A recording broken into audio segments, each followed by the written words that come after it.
சொட்டத்தலையனாக இருந்த ஒரு ராஜா அந்த ஊர் மருத்துவர்களை கூப்பிட்டு என் தலையில் முடி வளங்க அப்படின்றாரு. அவர்களும் முயற்சி செய்து தோல்வியுற்றதால் அவர்களை சிறையில் அடைச்சிடுறாரு. இதை அறிந்த ஒரு ஞானி அந்த அரசரை கூப்பிட்டு, உன் தலையில் நான் முடி வளர வைக்கிறேன், அதற்கு நீ தினமும் காலையில் எழுந்து கண்ணாடி முன்னாடி நின்றுக்கிட்டு நடனமாடும் குரங்கை நினைக்காமல் நிற்கணும் அப்படின்னு சொல்கிறார். இவ்வாறு நீ செய்தீன்னா உனக்கு வழுக்க தலையில் முடி வளரும்னு சொல்கிறாரு. அவரும் அனுதினமும் போய் கண்ணாடி முன்னாடி நிற்கிறாரு. உடனே நடனமாடும் குரங்கின் காட்சி தான் நினைவுக்கு வருதே தவிர வேறு எண்ணங்கள் அவருக்கு வரல. இந்த நடனமாடும் குரங்கை நினைத்து நினைத்து பைத்தியம் பிடிப்பது போல் ஆயிட்டார் ராஜா.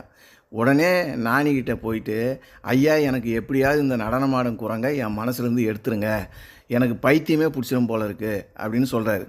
அதற்கு நீ முதலில் சிறையில் உள்ள மருத்துவர்களை வெளியே விடு, பிறகு நான் உனக்கு வழி சொல்லுகிறேன்னு ஞானி சொல்கிறாரு.